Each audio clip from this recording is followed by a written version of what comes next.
pang-ekonomiya to. 3 beses sa isang araw dapat kumain ang bawat individual. Ayon yan sa mga health organization.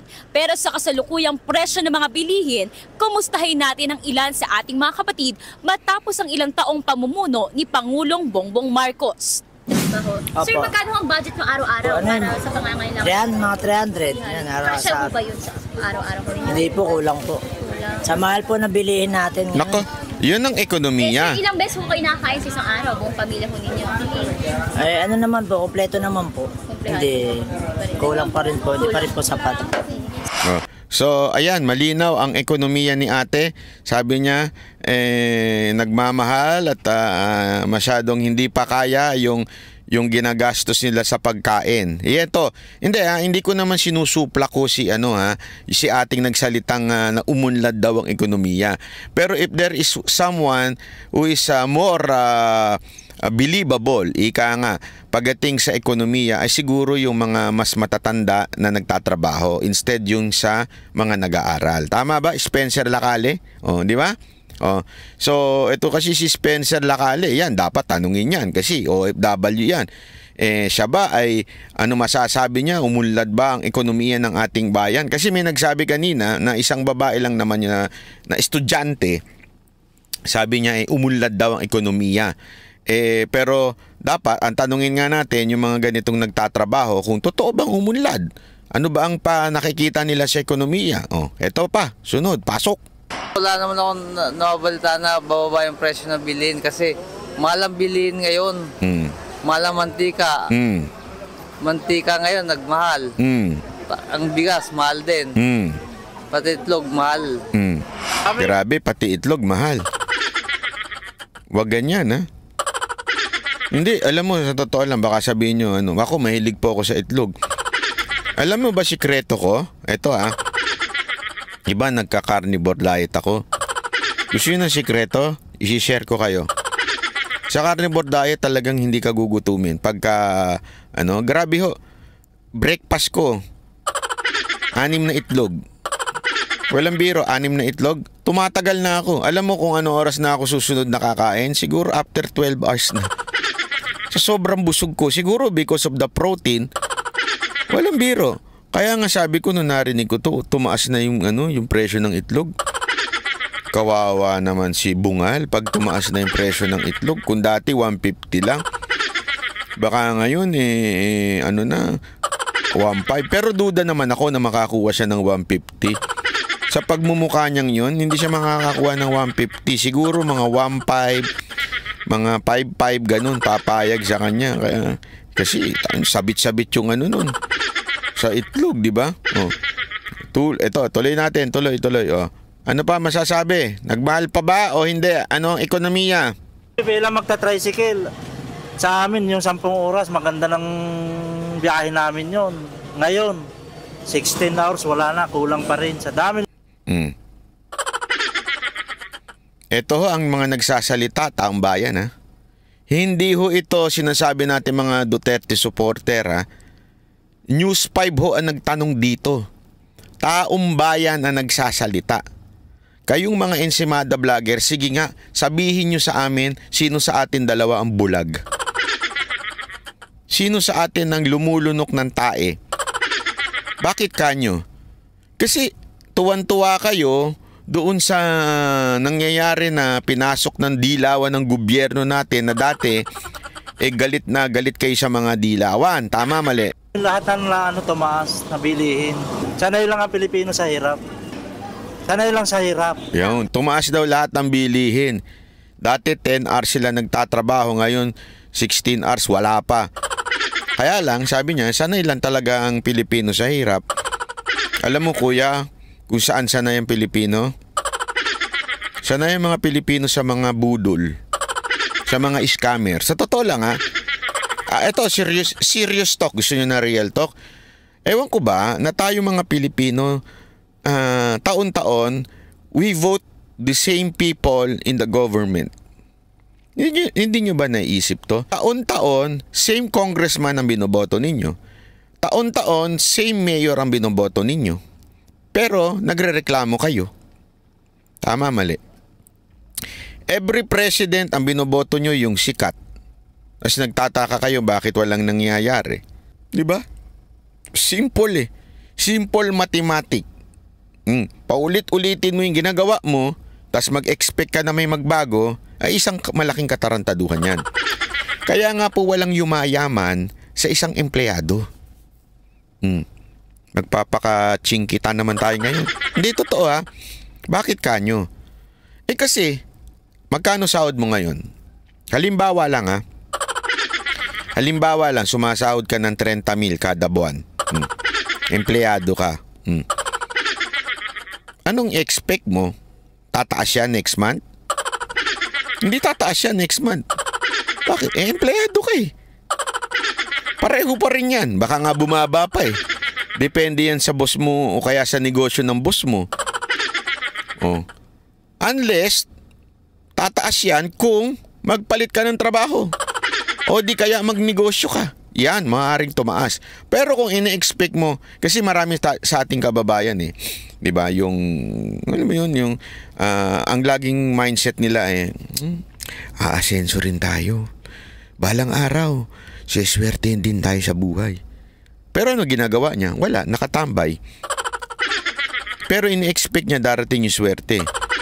Swerte sa loto, swerte sa wedding, swerte sa... Hindi, totoo naman, di ba? Swerte sa ang tawag dito? Sa sabong. Wala siyang ginagawang pagbabago sa buhay, and yet, ina-expect niya na umasenso siya.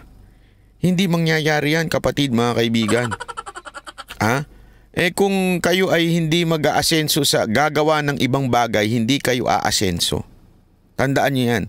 Hanggang hindi kayo mag-explore ng ibang bagay, hindi kayo aasenso sa buhay.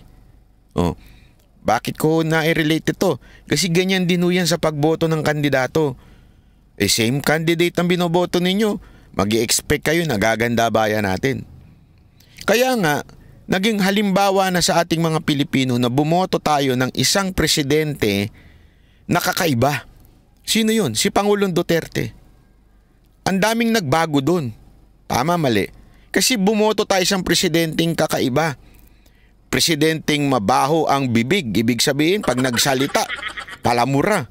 Tayo ng presidenteng hindi maarte. Balasubas.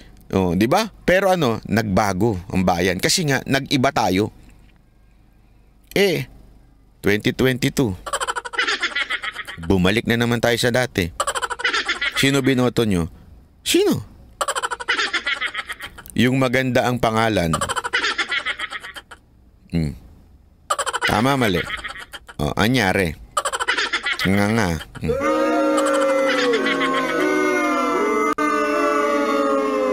2025, boboto kayo ng senador. Hindi pa ba kayo nagsasawa sa walang katapusang hearing? Mga hearing na kesa hinusgahan na? O edi bumoto kayo ng kakaibang senador. Kung ayaw nyo ng ganyan. Tama, mali.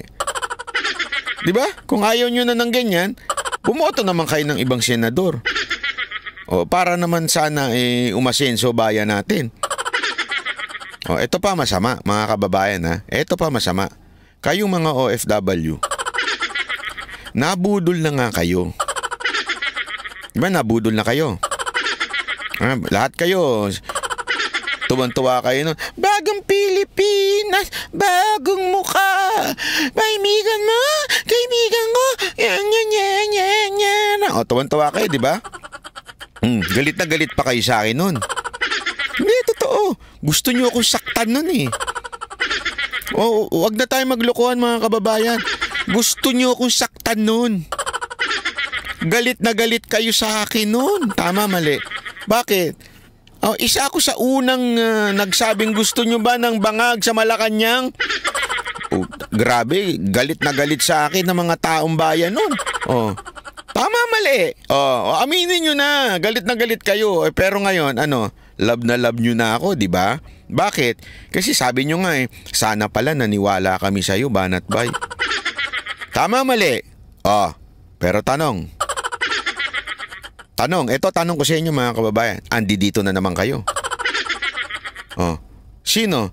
Pinaniwalaan nyo yun ng budol sa inyo nun. Paniniwalaan nyo pa rin hanggang ngayon. Ano tawag sa inyo?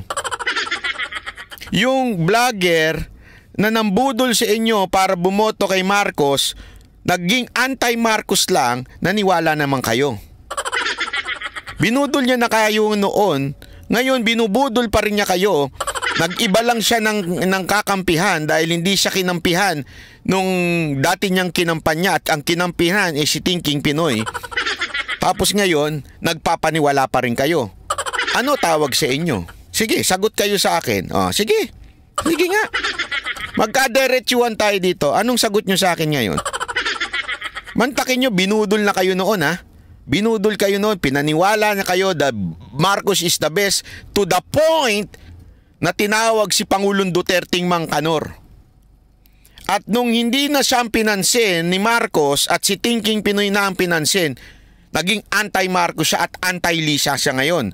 Tapos nagpapaniwala kayo sa kanya at sasabihin nyo sa akin, ang samang tao ko kasi binabanatan ko yon. Anong tawag sa inyo? Hindi, tanungin ko kayo, anong tawag sa inyo? Masakit po ba? Masakit? Masakit? Ha? No. Nagpabudol na kayo noon, nagpapabudol pa kayo ngayon. Ito pa masama. Nagpabudol na nga kayo dyan, pati yung alagad nilang mga tanga, binubudol kayo, hiningan kayo ng pera, at naawa naman kayo at nagbigay kayo. Tapos nung binukin nyo sila, inaway naman kayo. Tapos balik kayo ngayon sa Banateros. Tanungin ko kayo, magpapabudol pa rin po ba kayo? Tama po ba, Black Mamba? Di ba sinabi na namin sa inyo, pinangalanan na namin sa inyo mga budol vlogger, mga scammer na vlogger, tapos nagagalit pa kayo sa amin? Bakit kayo mga Banateros nangaaway ng kapwa DDS? Di ba? May paganyan-ganyan pa kayo. Kayo na nga yung binudol, ang tanga-tanga nyo naman. Ito ganito katanga yung iba. Binudol na yung kapwa OFW ninyo. Ang kinampihan nyo pa ay yun ng budol na scammer na vlogger. Ano tawag sa inyo? Sige nga pakisagot. Yan living testimony na si Black Mamba. Binudol. Iniscam. Hindi lang yan. May mga pinarinig pa yung mga kasamahan ko na iniscam nila. Tapos maniniwala pa rin kayo sa kanila at sasabihin nyo sa amin, bakit kayo nangaaway? Ay tanga. Tanga lang talaga. Tanga lang. Sinabihan na kayo di ba? Binudol na nga yung mga kasamahan ninyong OFW. Hinut-hutan. Daig pa mga baklang ng hut-hut. Diba? Hinut-hutan na kayo. Pinagtanggol na nga namin kayo. Tapos, biglang, reaction nyo? Nangaaway kasi kayo mga Banateros bahala kayo sa buhay nyo. Kung kayo ay tanga na, at gusto nyong araw-arawin ng pagiging tanga, malaya kayo, walang problema. Makinig kasi kayo sa Banateros. Hindi ko sinasabing kami lang ang magaling. Pero ang sinasabi namin, huwag kayong magpabudol. Paulit-ulit na namin sinasabi yan. Kaya nga tayo may mga ganitong tao. Hindi ko sinasabing nagpabudol si Kuya, itong nagsasalita. Kaya nga tayo may mga taong nagsasalita ngayon na sinasabi nilang walang nangyayari sa bayan natin. It is because most of the Filipinos 2022 ay nagpakatanga. Masakit pakinggan? Totoo Totoo yun. Masakit man pakinggan, pero kayong mga nagpabudol, dinamay nyo kaming lahat na hindi nagpabudol. Kaya nga isa lang naman ang pakiusap namin Isa lang naman ang pakiusap namin mga kababayan. Huwag nyo nang ulitin, parang awa. Parang awa, huwag nyo nang ulitin ang magpabudol. Nabudol na kayo noon, okay lang. Ganun talaga ang buhay, nagkakamali. Understandable. Pero naman, this time, parang awa naman. 2025 na naman, magpapabudol na naman kayo. Huwag naman na kayo magpabudol. Kawawa yung mga kababayan natin tulad ni Kuya. Di ba? Na nadadamay sa mga nagpapabudol. Ang Pilipino, kahit yan ay... Sabi nito, dagdagan mo pa boss, tad-tad tayo ng mura noon sa mga yan. Tama, Diego Latigo. Halos gusto nga nila ako saktan Ang dami ko kayang threat na natanggap nung panahon na yan. Walang biro nung panahon na nangangampanya. Grabe ang threat ko sa mga messenger. Talagang grabe. Pero ano ngayon? Kulang na lang, yapusin nyo ko Kasi nga, tama ho tayo di ba? Hirap na. Hindi yan dumadaing. Lalo na ngayon, ma'am, ang hirap Talagang kahit anong kahit natin. Grabe ang pogi ni kuya Yummy yummy.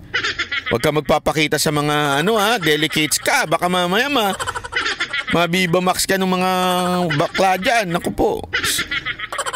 Ang pogi si kuya, pang artistahin Ma'am, nasa short pa rin tayo. Gawa nga ng mahal na mga bilihin, ma'am. May pamilya ka? Meron, ma'am. Grabe yung tanong ni ate, para may halong yun May pamilya ka. Ito naman yung tanong ni ate Ate naramdaman ko yun Yun naman yung tanong ni ate Pag iba yung tinanong niya, iba siya magtanong Pero dito, iba yung tanong niya Tingnan niyo yung tanong niya Na ngayon, ma'am, ang hirap Talagang kahit anong kahit natin, ma'am, nasa short pa rin tayo. Gawa nga ng mahal na mga bilihin, ma'am. May pamilya ka?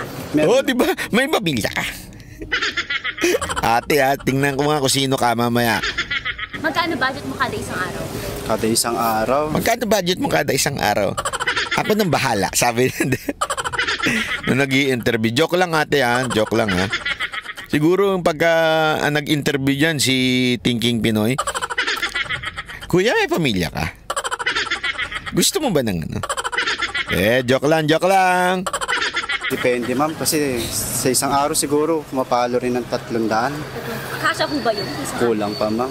Kulang pa po. Ilang beses po kayo nakakain sa isang araw, pamilya? 3 times a day naman po, ma'am. Pero ilang beses kayo nakakain sa isang araw? 3 times a day.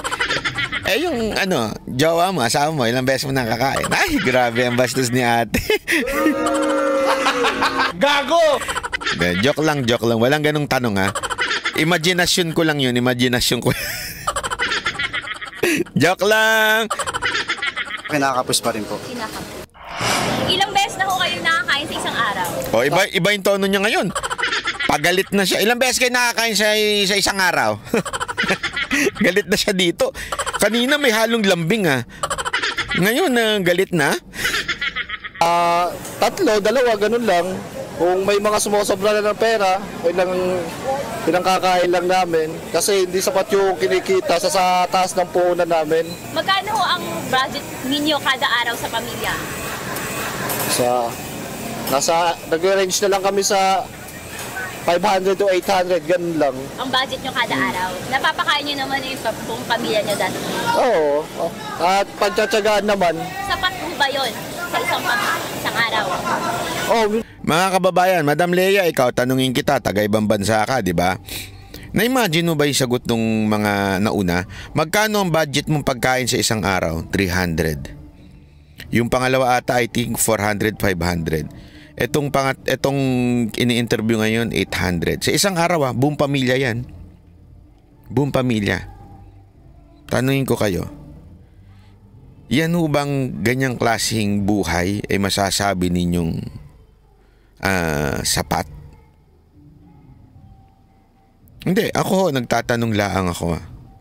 Eto, nagtatanong lang po ako sa inyo. Ako nalulungkot ako Para tuloy ako nakonsyensya bigla O parang, alam mo yun, minsan pag hindi ako nagbibiro. Kaya kayo mga kababayan ng OFW, ito I also speaking not only for you or sabihin na just questioning you, pero I'm speaking for myself also. Di ba? Kayo mga OFW, mapalad na po kayo kahit papaano. Etong sila kuya 300 sabi nga ni Spencer Lacali 300 milkshake lang ng 2 apo ko yun. Correct. Hindi, walang biro. Pero alam nyo ba na ganito ang karamihan ng ating kababayan? Ang average ng pangkain ng pamilya nila 500 to 1,000 lang per day. Pamilya ho ito Hindi ho ito isang tao. Kayo, sige nga tanungin ko kayo. Mga OFW, kahit wag nyo na sagutin, kung ayaw ninyo sagutin, tanungin ko kayo, magkano ang average na pagkain ninyo gastos per day? Per tao. Per kayo lang Kayo lang. Ibig sabihin, ako nga, bila ako napaisip Sabi ko, grabe naman yun. Bigla ako napasalamat sa Lord. Lord, salamat kahit papaano. Nakakakain pa naman ako ng tiba-tiba kahit papaano. Alam mo yun? Kaya kung iisipin mo sa dami mo ng problema, magpasalamat ka pa rin. Hindi, ito, lesson na to sa buhay ha. Totoo lang. Lesson na to sa buhay. Minsan kung iisipin mo, kasi minsan isipin mo, ang hirap ng buhay, daming gastusin, daming stress sa buhay. Uy, magpasalamat ka. Yung iba, nagtatrabaho, sabi nga isang kahig, isang tuka. Ano ibig sabihin kung hindi kumahig, hindi tutuka? Kung hindi magtrabaho, walang pagkain. Ikaw meron kang ipon. Kaya magpasalamat ka na. Kasi ang dami mong pwedeng ipasalamat na yung ibang kababayan natin naghihirap. Di ba ho? Walang biro. Sabi ng iba, hindi sapat 1.5 per day. Yung pagkain ko nga lang ngayon, ito. Dinner ko. Hindi siya nag-ano ha. Ito lang para ipakita ko lang. Sabi ko nga, grabe thankful ako. Dinner ko po mag-isa. Ayan nagpaano ko kasi once a day lang ako kumain eh. So ito. Kaya sabi ko, alam mo, kasi kanina nagrereklamo ako. Hindi, walang biro. Sampal sa akin tong video na to. Nagrereklamo kasi ako. Sabi ko, dami kong problema, dami kong bayarin. Tapos binudol pa ako ng mga kasama kong mga animal. Hindi, totoo, nagrereklamo ako kanina. Sabi ko, ano naman yan, no? Sabi ko, kasi tandaan ninyo, di ba? Naikwento ko sa inyo, before ako utangan ni Jay Guevara, yung animal na yan, ha? 250. Yung 250 na yun, acceptance fee yun ng isang abogado na naniningil sa akin. Okay? Tapos, babayad ko na sana. Tapos bigla akong inutangan. Na hindi naman ako tinanong kung okay ba sa akin. Basta isinubo na lang ako ng mga kasamahan ko. Hindi nga nila ako tinanong paggising ko, okay na daw, Banat, okay na yung 250 sold na. Sandali, bakit si Dada ang nagdesisyon, hindi ako? Di ba? Walang biro, nagulat talaga ako eh. Sabi ko, sige na nga, napasubo na eh. Pa-announce pa eh, di ba? Napasubo na talaga eh. Tapos di kanina umaga, na-realize ko, saan ako kukuha ng pambayad? Mababawasan yung ipong ko. Para bayaran ng 250,000 yung abogado para ayusin tong demandang kinakaharap ko. Hindi si Harry Roque. Si Harry Roque, iba yung abogado yun. Abogado yung kay Trillanes. Dalawa kaso eh. Iba yun, kay Trillanes yun. Ito, iba to, bago ito kay yung Zaldico. No, naisahan ka? Oo, naisahan ako. Kaya kanina talaga pagising ko, stress na stress ako. Kasi nag-iisip ako saan ako kukuha ng pera. Hindi pa dumarating yung bill mo. Sino sa inyo yung ganon? Hindi pa dumarating yung bill, kinukompute nyo na. Di ba? Magkano ba yung bayarin ko sa sa ganito. Ang dami mo kasing bayarin eh. Mga empleyado mo na pinapasahod. So iniisip ko na kaagad, di ba? Nagrereklamo na ako, naiinis na ako. Kaya nga ako bumili ng masarap na pagkain eh. Kasi totoo lang, yan ang stress reliever ko pagkain eh. Sabi ko, sige na nga, magkakain ako ng malupit na steak from Nonos. Di bumili ako order ako ng steak. Tapos nung nakita ko, 2.5. Ang mahal nito, hayop to 2.5 na steak. Sabi ko, 2.5 Tapos nung napanood ko to kanina, nung nire-review ko to, sabi ko, Lord, salamat, nakakabili pa ako ng pagkain Hindi, totoo, napano ako napasalamat ako Walang nga luto. Kaya nga, anong moral lesson dito mga kababayan? Ang moral lesson dito, kung meron man tayong problema, at iniisip nyo na, kasi ang demonyo, ito seryoso to, ang demonyo, para ikaw ay ma-depress, sasabihin sa'yo ng demonyo, ikaw lang ang dumadana sa may problemang ganyan. Unfair sa'yo ang Diyos, ganyan yan. Kaya pag may problema kayo, di ba, parang ang bigat-bigat. Parang ako lang ata ang dumadaan sa problemang ganito. Tapos pag tinignan mo pa yung TikTok at saka mga Instagram, bakit lahat sila nagbabakasyon? Lahat sila may bagong cellphone, lahat sila may bagong motor, lahat sila, puro yun ang tinitingnan mo di ba? Parang ako lang ba may problema sa mundo to? Tama, mali. Kaya ka nadidepress. Pero kung talagang lalawakan mo, sabi ng Biblia yan Totoo, sabi ng Biblia, di ba? Napakaraming may problema pa dyan. Ang dami hong problema dyan, hindi lang ikaw. Okay, hindi lang ikaw. Isipin mo, pinagpala ka pa nga. Dahil marami sa inyo na may problema kayo ngayon as OFW, nagtatrabaho kayo, hirap na hirap kayo.